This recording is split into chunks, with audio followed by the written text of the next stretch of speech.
It is an age of AI, an age of furies, but it is also an age of wonders. And the 4th iteration of the game is set to come out in just over a week, bringing tons of dripping fantastical goodness to our palates. In this video today, I want to break down how Age of Wonders 4 is going to probably be the best strategy game you play in 2023. We'll open up the video talking about race, realm, and faction creation, talk more about some of the other amazing features like evolving your units like Pokemon, then closing the video out with the roguelike progression system behind everything you do. Now, I'm making this video assuming you have never played Age of Wonders 3, so some of these features might seem similar to you. If you have, just a bit of a heads up. Also, if you've been following along with the Age of Wonders 4 development cycle, you might not find anything new here, so I just want to be transparent so you don't end up wasting your time on the video. All the footage we'll be using today is from the Age of Wonders 4 official YouTube channel, where they are showcasing a ton of features. On that note, you can quickly navigate to any part of the video that interests you the most using the chapters in both the timeline and the description. And before we get started, if you decide to pick the game up after watching this video and want to help support the channel, you can use a link to my Nexus Store in the pinned comment, which gives you a Steam key directly from the developer and goes a long way towards helping combat my mini Aussie's unending toy addiction. Lastly, don't forget to check me out on Twitch, where I'll be streaming Age of Wonders 4 and the new Crusader Kings 3 DLC, all of which I'll be making tons of guides for, just as I did with CK3's launch. Let's get started here on why Age of Wonders 4 will be the next best strategy game of 2023. And it all starts in the creation screens for the game. And there's a lot going on here. It's not just simply selecting a world map, or realm as the game calls it, and going crazy. It's selecting every little nuance of that map and what it looks like, how you interact with the rules, whatever it is.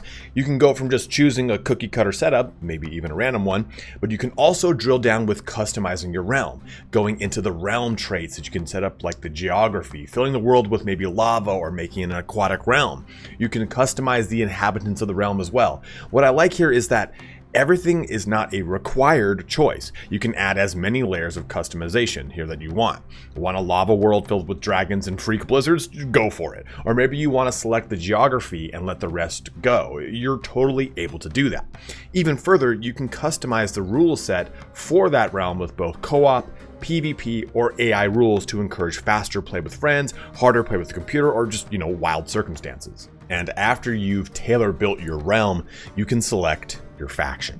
Now, the game has a number of canned, typical fantasy factions, or you can create your own. And it's worth noting here that, similar to Stellaris, Age of Wonders gives a nod to virtually every form of fantastical anything. Stellaris is filled with sci-fi Easter eggs, and you'll find that same treatment here. Unique to the 4th game, Age of Wonders also allows you to fully build out your race selection, or form as the game calls it. So maybe you want to be a race of ratkin, but you want the bonuses of the Elves. Done. When you select the race of your custom faction, you can select 2 traits: physical and mind traits. Now, this allows you to build out specific bonuses in a way that you see fit.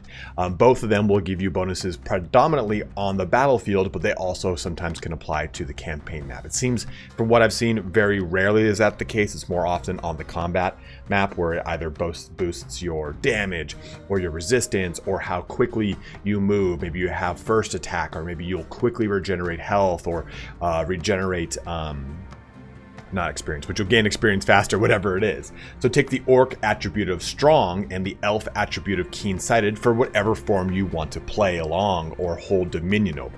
This gives you a great way to customize a very specific narrative for your playthrough, which is really just the beginning of it, because I think that this game is going to be far more of a pick your own journey versus a min-max try hard playstyle, and more on that later. You then select a culture, which then creates an aesthetic for your faction, as well as specific bonuses that only that culture has access to. This might be buildings, unit buffs, economic focuses, whatever it is.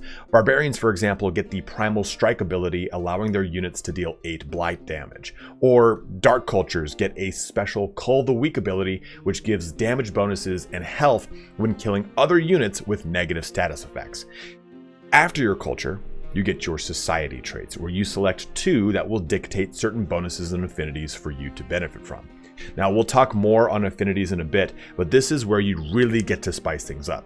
Let's say you want to make a human form, dark culture faction with a society trait of Ritual Cannibals, which allows you to consume corpses for health, and also Scions of Evil. Well, look, you just created vampires. Or you go with Ratkin Form, Barbarian Culture, and Prolific Swarmers, as well as Fabled Hunters. Well, bam, now you're playing as a Skaven from Warhammer, which of course they just don't exist, but there are so many ways you can combine form, culture, and society traits to make a faction that is custom built or a mirror image of your favorite fantasy anything. And cobbling together your realm and faction, you have two choices left, your tome and your leader. We'll get into spellcasting next, but your leader is a huge part of the gameplay of Age of Wonders 4, as it is part of your defeat condition.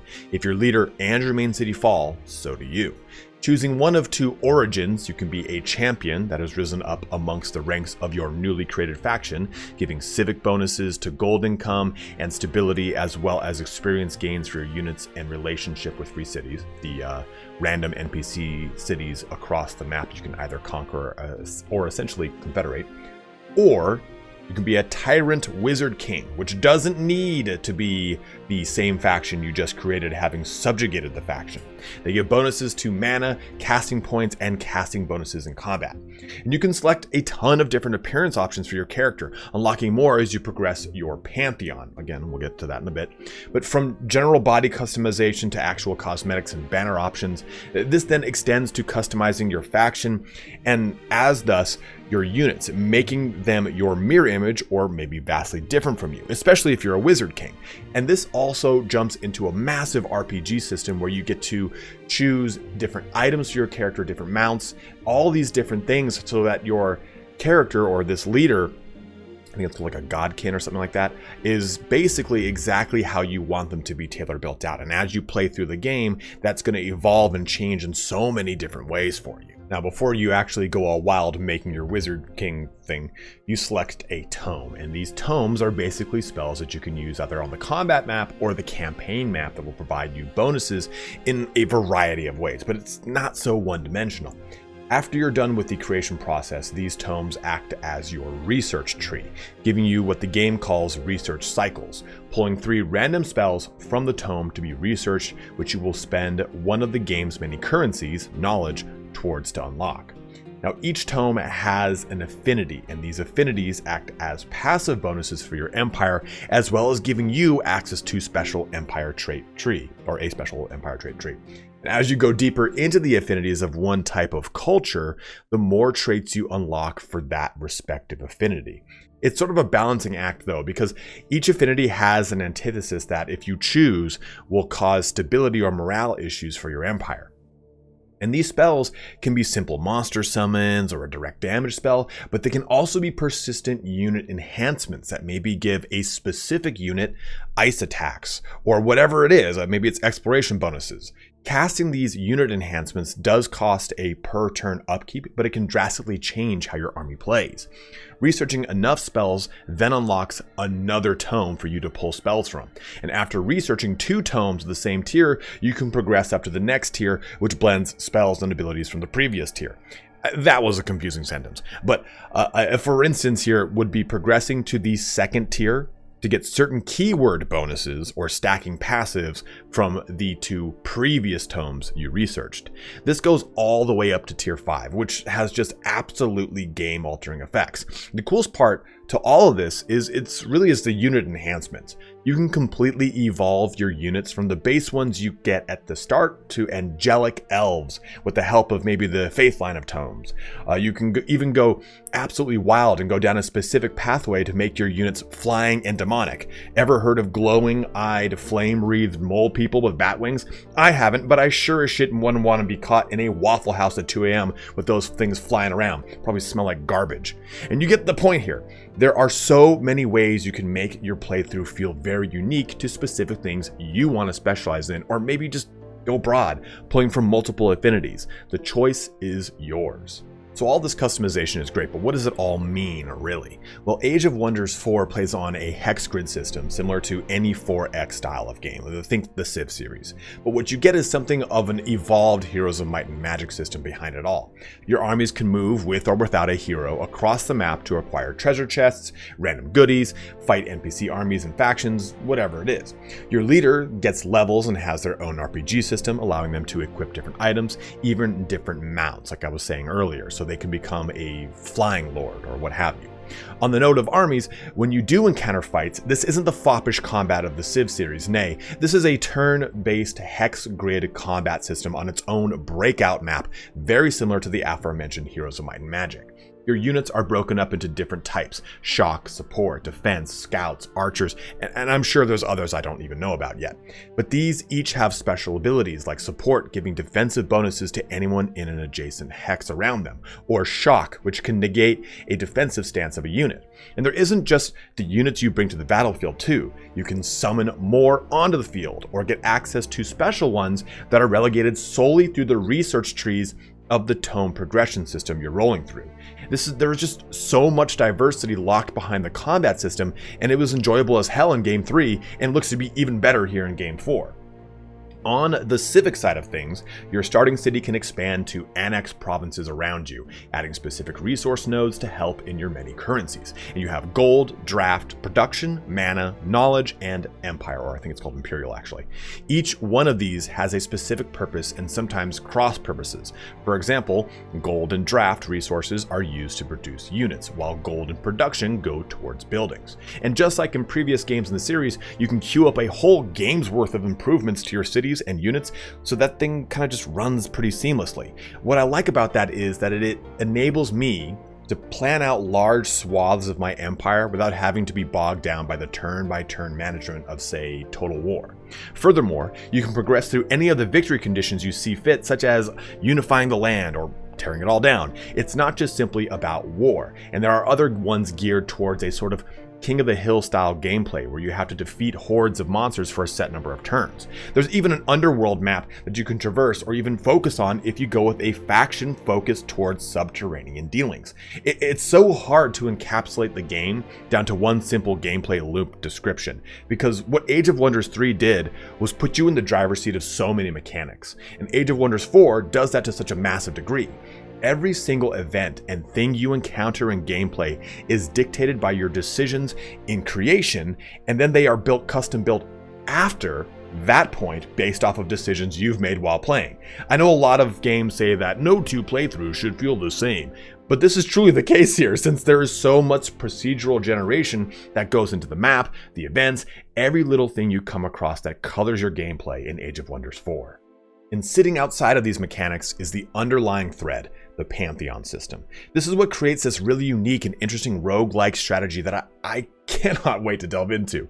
The Pantheon system promises to deliver a further layer of customization to your playthroughs, because the factions and heroes you create through your many runs all become factions that will randomly inhabit your worlds.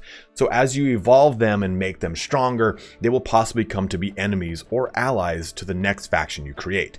You can also earn experience points towards this behind the scenes system that will unlock unique cosmetics for your existing playthrough or on your next one, as you can customize your hero at any point in the game. It's really an awesome system that I think adds so much promise to a genre that could use a little flourish in the replayability realm. For so long, strategy games' biggest draw for replay has just been try different things of the same type. But on top of the ton of ways you can build out your factions in this Pantheon system, I think Age of Wonders 4 has nailed a sweet spot for possible replayability. With so many systems and things present within the game, I am beyond excited for Age of Wonders 4. This is the next entry in a series that last had a full game launch almost a decade ago, so this is one that I think a lot of people are amped up for. While I played Age of Wonders 3, it never was able to really capture me the way that this ramp up to Age of Wonders 4 has. I love that I can seemingly custom build out every little thing about my faction, and even further, the systems in place don't seem so number crunchy like we get with a lot of other grand strategy games, at least from what I can tell in the streams and Let's Plays on YouTube. There are plenty of ways to min-max, I'm sure, but what appeals to me so much is that the game looks to be really pushing the user towards experimentation and building out something truly unique. With the progression system linked together through so many different mechanics, you just can't go wrong, I feel. Across tomes, affinity unlocks, the RPG system of your character, and the unit enhancements, there are just so many options to change the path you're on in the game. No matter how you approach it, I think that Age of Wonders 4 is going to be locking me in tight for the next few months as I try out each and every little combination I can come up with. But let me know what you're feeling about the game in the comment section below. Are you ready to create your Skaven horde? Do you want to play as your favorite flavor of fantasy elf? Maybe you want to make a mole man cannibal or a faction of froglock paladins from EverQuest. I don't know, let me know. But I'll be streaming the game and making tons of guides as mentioned earlier, guys, so please don't forget to follow me on Twitch as well as like and subscribe here on YouTube. But as always, thank you so much for watching here today. Have a good one and take care.